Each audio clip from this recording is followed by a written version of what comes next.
Apa yang dilakukan Pak Prabowo ini memangkas anggaran sebegitu ekstrimnya ya dari pusat. Ini kalau di Amerika tuh seperti seakan-akan telah memborokkan Fed-nya mereka. Selamat datang di podcast Jadi Gini Lur.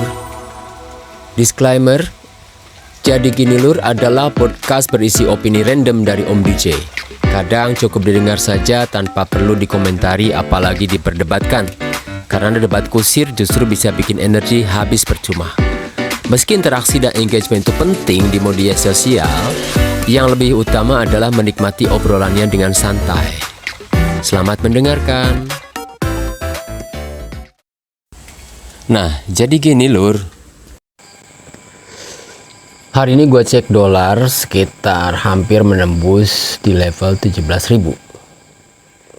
Rupiah terus melemah terhadap nilai US dollar. Bukan US dollarnya yang kuat terhadap currency lain.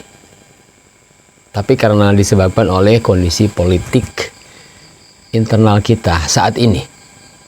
Ya, jadi sebenarnya di level hampir 17.000 ini harusnya nih ya, para UMKM Indonesia itu mengekspor barang-barangnya keluar sehingga kita akan memanen devisa gitu.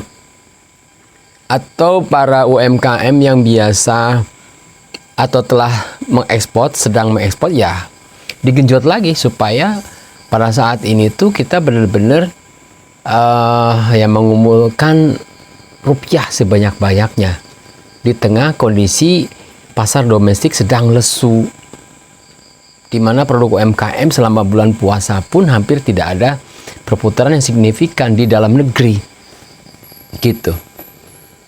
Ya cuman nggak sesimpel itu kan. Saya mengikuti beberapa pelatihan ekspor lah dari dinas kan.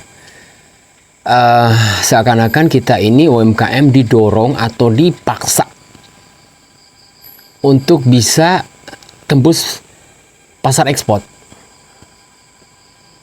Tapi pada akhirnya kita harus sendiri yang bergerak gitu.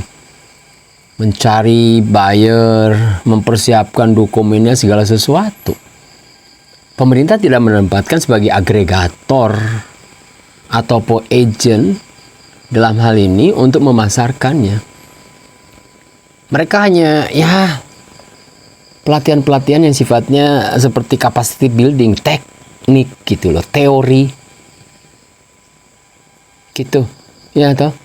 Nah, sedangkan Amerika saat ini mau menerapkan kebijakan baru tentang perdagangan internasional, kebijakan tarif import Amerika dari negara-negara yang biasanya Amerika mengimpor barangnya. Ini gila nih terobosan Trump ini. Gila banget. Dia dibully seluruh dunia. Gitu loh. Bahwa ini akan merubah suatu revolusi industri di dalam peradaban. Begitu ya. Tapi saya melihatnya lain.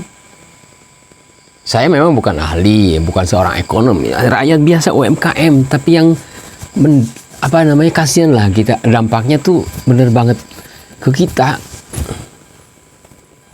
UMKM itu lagi sakaratul maut intinya begitu. Ya. Apakah kita harus merubah haluan? Atau benar-benar kita harus memang menggenjot ekspor, sementara tarif ke Amerika 35% kalau barang mau masuk. Siapa mau order? Gitu. Kalian tahu sebenarnya Donald Trump ini sedang melakukan sebuah proteksi terhadap industri di negaranya sendiri. Artinya memikirkan rakyatnya dia sendiri. Sekaligus memberi pelajaran kepada dunia luar bahwa hey, kalian tuh jangan terlalu tergantung sama Amerika gitu, fokus aja di negaranya lu sendiri dah gitu intinya.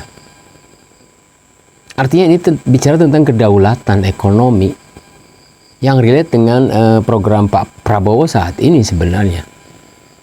Apa yang dilakukan Pak Prabowo ini memangkas anggaran sebegitu ekstrimnya ya dari pusat. Ini kalau di Amerika tuh seperti seakan-akan telah memborokkan Fed-nya mereka. Serius. Ya, sekali lagi ini opini pribadi.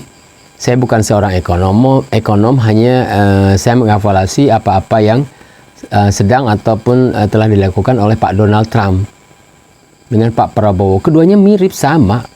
Mereka itu beranjak dari seorang bisnismen gitu loh. Yang mana sebenarnya mereka sudah tidak perlu lagi namanya duit. Sudah selesai. Tapi mereka mau melakukan hal-hal yang di luar nalar, di luar dari kebiasaan demi untuk perbaikan negaranya sendiri gitu. Ya. Jadi sebenarnya kita ini sudah saatnya Indonesia mencontoh langkah ekonomi Donald Trump. Keren. Terus terang saya merasa banyak pengambil kebijakan Indonesia ini kayaknya seperti bingung gitu loh.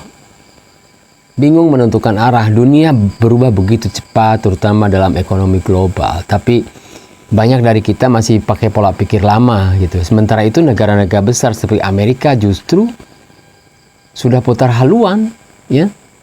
Lihat aja Donald Trump yang sudah saya sampaikan tadi, meskipun sering dikritik, dia sebenarnya sedang menjalankan strategi yang cerdas dan sangat relevan untuk kita pelajari. Trump itu sangat tegas dalam melindungi industri dan rakyat Amerikanya loh. Dia tahu sistem perdagangan bebas selama ini itu tidak selalu adil. Dan akhirnya memilih untuk menegosiasikan ulang berbagai perjanjian yang merugikan negaranya sendiri gitu. Kurang berdaulatnya. Dia bahkan berani pasang tarif impor besar-besaran ke 180 negara. Salah satunya Indonesia dikenakan 35% tarif masuk ke Amerika. Gitu. Tujuannya sudah sangat jelas, menjaga ekonomi dalam negeri tetap kuat, berdaulat penuh. Nah, menurut gua itu langkah yang sangat masuk akal banget gitu. Negara memang harus berperan aktif dalam mengelola ekonominya sendiri. Bukan cuma duduk diam dan berharap tangan tak terlihat gitu kan. The invisible hand gitu kan, menyelesaikan semuanya. Enggak seperti itu. Nyatanya invisible hand itu seringkali justru bikin usaha kecil gulung tikar. Dan industri lokal kalah bersaing persis Indonesia saat ini. Nah, lucunya di Indonesia kebanyakan pengambil kebijakan kita masih menganggap perdagangan bebas itu sesuatu yang sakral. Tidak bisa disentuh, apalagi dinegosiasikan. Padahal kenyataan justru sumber ketergantungan itulah yang bikin ekonomi kita gampang goyah. Gitu. Nah, gue melihat nih ya, sebelum Trump melakukan ini, sebenarnya Pak Presiden Prabowo sudah menunjukkan sikap tegas terhadap liberasi ekonomi kita lewat kebijakan seperti Danantara dan pembatasan devisa. Arahnya jelas gitu. Kita harus mulai mandiri, harus berani menolak sistem yang bikin kita terus tergantung sama negeri luar. Ya, saya nggak ngomongin saat ini kita sangat tergantung import dari Cina. Tidak, itu. Kalau kita perhatikan baik-baik nih, langkah Trump ini sebenarnya mirip dengan semangat Trisakti loh. Berdaulat secara politik, berdaulat atau mandiri secara ekonomi, dan berkepribadian secara budaya. Inilah yang seharusnya jadi pegangan kita Indonesia ke depan. Jangan terus-terusan menjadi pengekor kebijakan luar negeri yang nggak sesuai dengan kondisi kita sendiri. Gitu. Jadi analisa dan evaluasi yang cukup strategis untuk kita itu apa gitu. Sekarang dengan AS mematok tarif 30% untuk produk Indonesia, ini bukan lagi sinyal tapi alarm keras. Artinya produk kita tidak akan kompetitif di pasar Amerika. Kalau kita tetap ngotot ekspor ke sana, yang ada industri kita malah tekor. Gitu. Jadi apa yang kita bisa lakukan? Menurut gua nih ya, ada dua jalan besar. Satu, diversifikasi pasar ekspor Indonesia harus segera mencari pasar baru yang lebih terbuka dan berpotensi besar. Seperti ya mungkin kawasan Timur Tengah, Afrika, Asia Selatan, sehingga negara-negara tetangga di ASEAN bisa jadi sasaran utama. Tapi tentu saja ini membutuhkan kerja diplomatik dan strategi pandangan perdagangan yang agresif dan cepat gitu. Gimana nih atlag di masing-masing embassy luar kita? Bekerja nggak? Kita tak bisa lagi bergantung hanya pada mitra dagang tradisional. Ya, yang kedua fokus pada pasar domestik. Ini poin yang menurut saya sangat penting dan sangat underrated saat ini. Indonesia ini punya 280 juta penduduk kan. Handphone saya udah switching ke DND do not disturb mode, artinya sebenarnya harus saya sudah tidur. Tapi kita selesaikan dulu lah ya podcast yang kali ini. Jadi tadi sampai poin mana ya? Oke, yang poin kedua fokus kepada pasar domestik. Ini poin yang menurut saya sangat penting gitu, paling penting dan sangat underrated gitu. Indonesia ini punya populasi 280 juta penduduk loh. Ini market internal yang luar biasa besar gitu loh. Kita fokus aja, nggak perlu ekspor. Ya, kita bisa dorong pertumbuhan ekonomi dari dalam negeri dengan memperkuat daya beli masyarakat. Gitu. Tidak mengimpor barang murah dari Cina, membangun rantai pasok lokal, dan mendorong konsumsi produk buatan dalam negeri, produk UMKM kita sendiri. Bayangkan ya kalau 30% saja dari penduduk Indonesia mulai mengutamakan produk lokal, dampaknya lebih besar dari ekspor ke beberapa negara itu. Ya kan?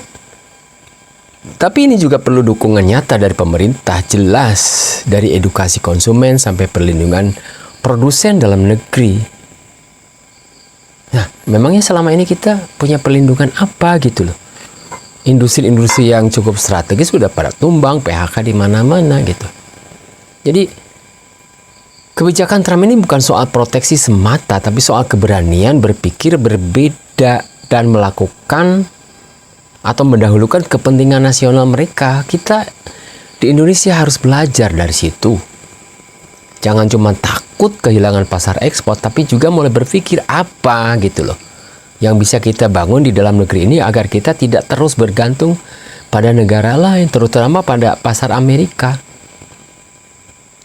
Kalau kita berani, kita bisa menciptakan sistem ekonomi yang benar-benar berpihak pada rakyat, berpihak pada UMKM, bukan sekedar mengejar angka ekspor, tapi menciptakan ekonomi yang tangguh, adil, dan mandiri.